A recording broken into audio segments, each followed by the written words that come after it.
మొదటి నుంచి యెహోవాను స్తుతించుడి, యెహోవాను స్తుతించుడి, యెహోవా నామమును స్తుతించుడి, యెహోవా నామమును స్తుతించుడి, యెహోవా సేవకులారా, యెహోవా సేవకులారా, యెహోవా మందిరములో మన దేవుని మందిరపు ఆవరణములలో నిలుచుండు వారలారా యెహోవాను స్తుతించుడి, యెహోవా దయాళుడు, యెహోవాను స్తుతించుడి, ఆయన నామమును కీర్తించుడి, అది మనోహరము. చాలు. పరిశుద్ధమైన మాటలు దేవుని గ్రంథంలో నుండి మనం మాట్లాడుకుందాం. దేవుడు ఏం చెప్తున్నాడంటే మనం ఎల్లప్పుడూ కూడా మన నిత్యము మనం స్తుతించాలంట. స్తుతి నీ స్థితిని మారుస్తుంది. ప్రార్థన నీ యొక్క ఆ పరిస్థితులను మారుస్తుంది. నీ యొక్క అనుభవంలో దేవుడు నీకు చేసిన కార్యాల్లో కూడా దేవుడు నీకు సంతోషాన్ని ఇస్తాడు. అద్భుత కార్యాలు ఆశ్చర్యకార్యాలు అన్ని జరిగిస్తాడు నీ పట్ల. దేవునికి నీవు ఎంత స్తుతిస్తావో, ఎంత ఘనపరుస్తావో, ఎంత ఆరాధిస్తావో ఆయన స్తుతిలోనే ఉన్నది నీకు ఆశీర్వాదం. దావీదుని చూడండి, ఎడారిలో ఉన్నప్పుడు ఆయన దేవుణ్ణి స్తుతించాడు ఎక్కువ. గొర్రెలను కాసుకున్నప్పుడు కూడా దావీదు దేవుని విడిచిపెట్టలే, దేవుణ్ణి స్తుతించాడు. పాటల ద్వారా, తంబూర సితారతో, వాయిద్యాలతో దేవుణ్ణి స్తుతిస్తూనే ఉన్నాడు. ఆయన ఎక్కడున్నా, ఏ ఎడారిలో, ఏ అడవుల్లో ఉన్నా సరే దేవుణ్ణి దావీదు భక్తుడు మర్చిపోకుండా దేవుణ్ణి స్తుతించాడు. ఆ గొర్రెలు కాసుకున్న దావీదుని తీసుకొచ్చి దేవుడు ఏం చేశాడు? గొప్ప మహారాజుగా చేశాడు. మహారాజుగా ఉన్నప్పుడు కూడా దేవుడిని మర్చిపోలే, విడిచిపెట్టలే. దేవుని అప్పుడు కూడా స్తుతించాడు. ఆయన రాజు అయ్యుండి కూడా దేవుడిని స్తుతిస్తూనే ఉన్నాడు. ఆయన దేవుని గణపరుస్తూనే ఉన్నాడు. రాజు అయినప్పుడు దేవుడు స్తుతించాడు కాబట్టి ఆ రాజు నుండి కూడా ఆయన్ని చక్రవర్తిగా దేవుడు చేశాడు. చక్రవర్తి రాజుగా చేశాడు. గొప్ప రాజుగా చేయలేదు ఆయన, ఇంకా గొప్ప చక్రవర్తి రాజు స్థాయిలో కూడా ఆయన వెళ్ళాడు. ఆయన దేవుడు దావీదుని ఎంత ఆశీర్వదించాడు. కారణము నమ్మకముగా దేవుని స్తుతించాడు, దేవుని ఆరాధించాడు, దేవుని మహిమపరిచాడు. ఆయన యెహోవాను స్తుతించిన మంచిది అన్నాడు కదా. ఆయన నీవెందుకు స్తుతించావు? దేవుని ఎప్పుడైతే నీవు స్తుతిస్తూ మొదలు పెడతావో అప్పుడు దేవుడు నిన్ను గొప్పగా దీవిస్తాడు. ఆ స్థుతిలోనే నీకు ఆరోగ్యం వస్తుంది, బలం వస్తుంది, శక్తి వస్తుంది, జ్ఞానం, వివేచన వస్తుంది. నువ్వు ఎప్పుడైతే స్తుతిస్తున్నావో దేవుని మర్చిపోకుండా, నీవు పడుకున్నప్పుడు కూడా నీ ప్రార్థనలో కూడా దేవుని స్తుతి ఉండాలి. ప్రార్థన చేసుకోవాలి. లెగిసినప్పుడు స్తుతులతో ప్రార్థన చేసుకోవాలి. నీవు పనులు చేసుకున్నప్పుడు నీ పాటల్లో కూడా దేవుణ్ణి నీ హృదయంలో కూడా స్తుతించాలి. నీవు ఎక్కడికి వెళ్ళొచ్చినా దేవుని స్తుతించుతూనే ఉండాలి. అందుకే అన్నాడు, యెహోవాను స్తుతించుడి, యెహోవా నామమును స్తుతించుడి, యెహోవా సేవకులారా, యెహోవా మందిరములో మన దేవుని మందిరపు ఆవరణములలో నిలుచుండి వారలారా యెహోవాను స్తుతించుడి. ఆయన స్తుతించడంలో ఎంత ఆశీర్వాదం ఉన్నది, ఎంత సంతోషం ఉన్నది, ఎంత ఆనందం ఉన్నది, ఎంత శక్తి వస్తుంది, ఎంత బలం వస్తుంది ఆయన స్తుతిస్తే. దేవుణ్ణి ఎప్పుడైతే నీవు స్తుతిస్తున్నావో దేవుడు నీ నుంచి కొన్ని రోగాలు తీసివేస్తాడు. ఆయన నీకు బలాన్ని ఇస్తాడు, నీకు స్వస్థతనిస్తాడు, నీకు ఆరోగ్యం ఇస్తాడు, నీకు బలం ఇస్తాడు, శక్తిని ఇస్తాడు. నువ్వు ఎంత బలహీనమైన లెగిసి తిరిగే శక్తిని కూడా దేవుడు ఇస్తాడు. ఆయన నువ్వు నమ్మి విశ్వాసించినప్పుడు, దేవుని యందు విశ్వాసముతో నీవు జీవించినప్పుడు, దావీదుని దేవుడు ఆశీర్వదించాడు కదా, నిన్నెందుకు ఆశీర్వదించలేడు ఆయన? నీవు కూడా నమ్మకముగా ఉంటే, దేవుణ్ణి స్తుతించినప్పుడు మానకుండా ఈ నిత్యం ఎల్లప్పుడూ కూడా దివారాత్రములు కూడా దేవునికి స్తుతించడం మానొద్దు, దేవునికి ప్రార్థన చేయడం మానొద్దు, దేవునికి పాటలు పాడటం మానొద్దు, దేవునికి బైబిల్ గ్రంథం చదవడం మానొద్దు, వాక్యం చెప్పడం మానొద్దు, దేవుని యందు భయభక్తి కలిగి ఉండటం కూడా మానకూడదు, దేవుని పరిచర్య చేయడం మానొద్దు, దేవునికి నీవు ఇష్టడిగా ఉండడానికి కూడా నువ్వు మానకూడదు. దేవునికి ఇష్టడిగా నీవు ఎప్పుడైతే జీవిస్తావో అప్పుడు దేవుడు నీ పట్ల సంతోషిస్తాడు, నీ పట్ల ఆనందిస్తాడు.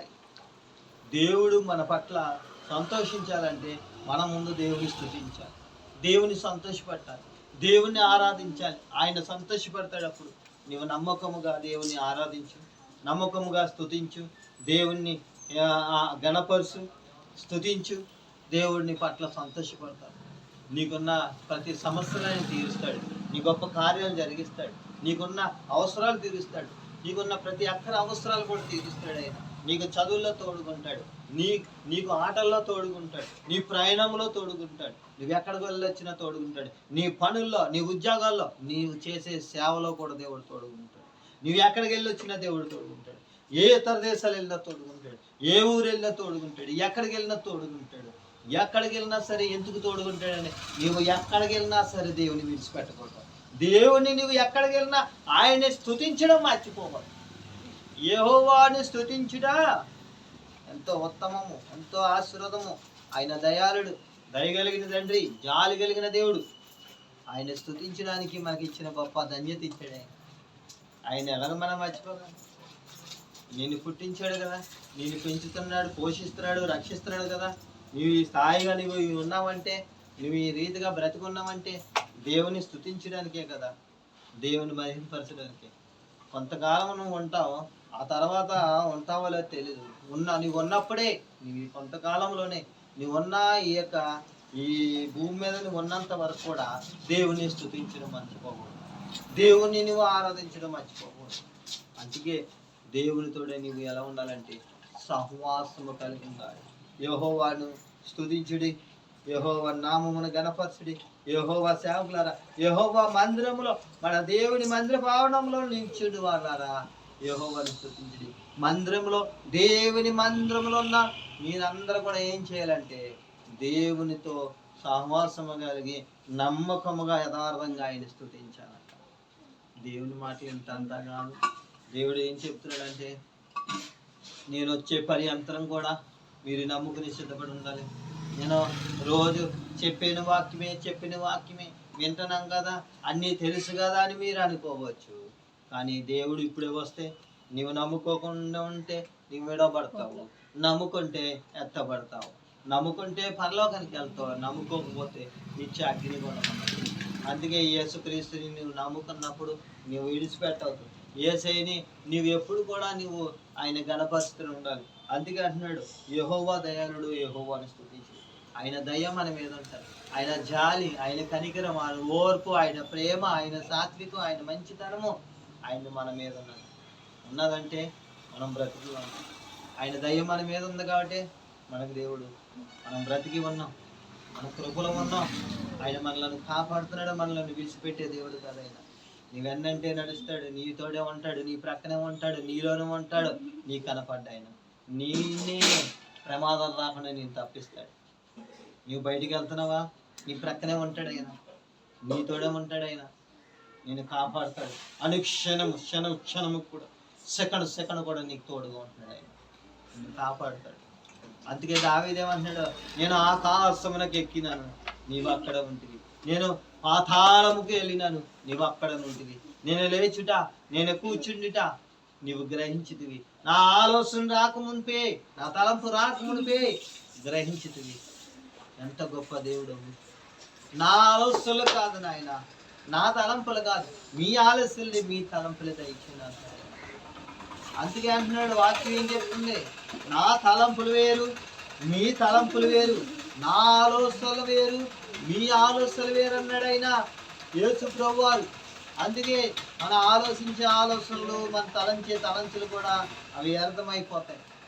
దేవునే ఏమనాలంటే, మనం ప్రార్థన చేసినప్పుడు, దేవా నీ ఆలోచనలే నాకు దయచేయండి, నీ తలంపులే నాకు దయచేయండి, నీ చిత్తమే దయచేయండి, నీ వాక్యానుసరంగానే మేము నడుచుకునే వరకు చేయండి. మీ ప్రార్థనలో మేము మర్చిపోకుండా మేము ఎల్లప్పుడూ భూమి మీద బ్రతికినంతకాలం మేము ప్రార్థన చేసుకుని వచ్చేయండి అని మనం దేవుని అడగాలంట. ప్రార్థనలో ఉన్న గొప్ప శక్తి ప్రార్థన. ప్రార్థన ప్రార్థన ప్రార్థన ప్రార్థన నీ పరిస్థితిని మారుస్తుంది, స్తుతి నీ స్థితిగతులను మారుస్తుంది. దేవుని యొక్క వాక్యము రెండంచులు కలిగిన ఖడ్గం ఇది. ఒకటి పాత్రం ఉందాం, ఒకటో ఖడ్గం. రెండో ఖడ్గం ఏంటి? రెండంచులు కలిగిన ఖడ్గం, రెండో ఖడ్గం పత్రము గమం. ఈ రెండంచులు కలిగిన ఖడ్గం, పాత్రము గమం, పత్రము గమం దేవుడు మనకి ఇచ్చిన పరిశుద్ధమైన గ్రంథం ఇది. ఈ గ్రంథాన్ని మనం నిర్లక్ష్యం చేయకూడదు. దేవుడు ఏం చెప్తాడో మనం అదే చేయాలి, ఈ వాక్యానుసరంగా నడుచుకోవాలి. చూడండి, యెహోవా తన కొరకు, యెహోవా దయాళుడు, యెహోవాను స్తుతించుడి, ఆయన నామమును కీర్తించుడి, అది మనోహారం. ఆయన నామముని మనం కీర్తించాలి, అదే మనోహారం. దేవుడు మనల్ని ఏం చెప్తున్నాడంటే, చాలా జాగ్రత్తగా ఉండాలి. ఈ లోకము దాని ఆశలు అన్ని గతించిపోతాయి. చూడండి, ఈ లోకంలో ఎక్కడ చూసినా భయంకరమైన ప్రమాదాలు, యుద్ధాలు, భూకంపాలు, నరుకోడాలు, చంపుకోడాలు. చూడండి, ఎంతో మంది చనిపోయారు, వరదల్లో చనిపోతున్నారు, భూకంపాల్లో చనిపోతున్నారు. ఎక్కడ చూసినా ఎన్నో ప్రమాదాలు, ఎన్నో ఆటంకాలు జరుగుతున్నాయి. చాలా ఘోరమైన పరిస్థితుల్లో ఉన్నాం, చాలా ప్రమాదకరమైన పరిస్థితిలో ఉన్నాం. ఈ లోకము అంతరించిపోతున్నది. ఈ లోకములో ఎక్కడ చూసినా చనిపోవడాలు ఎక్కువ జరుగుతున్నాయి. మనం చూస్తున్నాం, ఎన్నెన్నో టీవీల్లో చూస్తలేదా, వార్తల్లో చూస్తలేదా? తెల్లారితే చాలు, తెల్లారితే వార్తల్లో చనిపోయిన వార్తలే వస్తున్నాయి, కానీ ఎవరు కూడా చనిపోలేదని వార్తలు ఎక్కడా రావట్లేదు. ఎక్కడ న్యూస్ పేపర్ చూసినా, ఈటీవీలో కానీ, మొత్తం వార్తల్లో కానీ, ఫేస్బుక్లో కానీ, యూట్యూబ్లో కానీ, మొత్తం మనకి ఎక్కడ చూసినా సరే, ఏ సోషల్ మీడియాలో చూసినా ఈరోజు పలానా దిక్కునే ఎవరో కొంతమంది చనిపోయారని. ఎవరు చనిపోలేదని న్యూస్ వస్తుందా? ఈ లోకంలో చనిపోవడాలు ఎక్కువ జరుగుతాయి, మరణాలు. కొంతమంది ఆత్మహత్యలు చేసుకుంటారు, కొంతమంది చనిపోతున్నారు వారంతా వారు, కొంతమంది హార్ట్ అటాక్లో చనిపోతున్నారు, కొంతమంది రోగాలతో చనిపోతున్నారు, కొంతమంది భయంకరమైన ప్రమాదాల్లో చనిపోతున్నారు, యాక్సిడెంట్లో, భూకంపాల్లో, యుద్ధాల్లో, జనం మీద జనం, రాజ్యం మీద రాజ్యంలో కొట్టుకుని చనిపోవట్లేదా? ఎన్నో ఘోరాలు జరగట్లేదా? ఎన్నెన్నో భయంకరమైన పరిస్థితులు జరగట్లేదా? అవన్నీ జరగక మునిపే నీవు భూమి మీద ఉన్నప్పుడే ప్రభు అయిన యేసుక్రీస్తు వారిని నీవు సొంత రక్షకుడుగా అంగీకరించి, ఆయనే మనల్ని రక్షించేవాడు, మనల్ని కాపాడేవాడు, ఆయన మనల్ని పరలోకానికి తీసుకెళ్ళేవాడు. ఆయనే. ఇది మతం కాదు, కులం కాదు, మతం కాదు, మోక్ష మార్గం ఇది. ఆయన మోక్ష మార్గం మనం చేరాలంటే యేసుని నమ్మాలి. యేసుని నమ్ముకున్న నీవు చాలా జాగ్రత్త కలిగి ఉండాలి, పదార్థం కలిగి ఉండాలి, నీతి కలిగి ఉండాలి, పవిత్రత కలిగి ఉండాలి. మనం ఈ లోకంలో అందరి గురించి మనం ఏం చేయాలంటే, అందరి లోకంలో అందరూ బాగుండాలని మనం ఏం చేయాలంటే ప్రార్థన చేయాలి. అందరూ బాగుండాలి, అందులో మనము ఉండాలని మనం ప్రార్థన చేయాలి. అందరి గురించి మనం ప్రార్థన చేయాలి.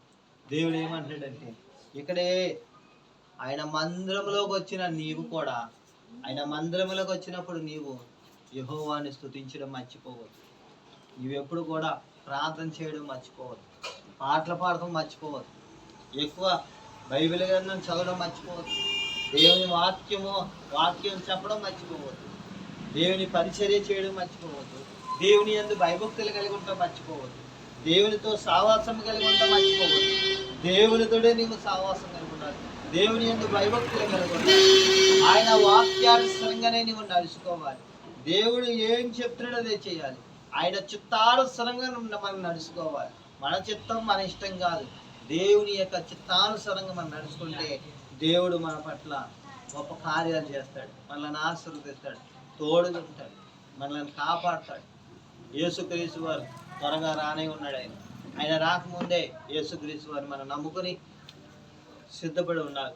నమ్ముకున్న మనం అందరం ఎలా ఉండాలంటే, నమ్మిన మనం అందరం కూడా దేవుడు వచ్చే రాకడ పర్యంతరము మనము ఆయన వస్తున్నాడన్న ధైర్యంతో, వచ్చి చిన్నవాడు ఆలస్యం చేయక మరి త్వరగా వస్తాడు కాబట్టి నమ్మిన మనం అందరం కూడా సిద్ధపడి, పవిత్రత కలిగి, చాలా యథార్థం కలిగి, చాలా జాగ్రత్త కలిగి, మన సూపులో, నోటి మాటలు, వీధిలో, చేతి పనుల్లో, కాళ్ళనడకలో, ఉదయాలస్సుల్లో, మన ప్రవర్తనలో అన్నింటిలో మనం మాదిరికరంగా ఉన్నామా లేదా, జాగ్రత్తగా ఉన్నామా లేదా, మనం ఎత్తపడతామా లేదా, యేసుప్రభువు వారు వస్తే ఆ మోక్షానికి మనం చేరుకుంటామా లేదా అన్నది నిరీక్షణ కలిగి, చాలా జాగ్రత్త కలిగి, విశ్వాసంతో, ధైర్యం కలిగి, భయభక్తులు కలిగి యేసుక్రీస్తు వారితో మనం సహవాసం కలిగి ఉండాలని, ఆయన వచ్చే పర్యంతరము కూడా మనం సిద్ధపడి ఉండాలని, మనము ఇంకా ఎవరైతే రక్షణ పొందలేదో యేసయ్య దగ్గరికి వస్తే, దేవా నేను పాపిని, నన్ను క్షమించండి, నా పాపంలో కడిగివేయండి,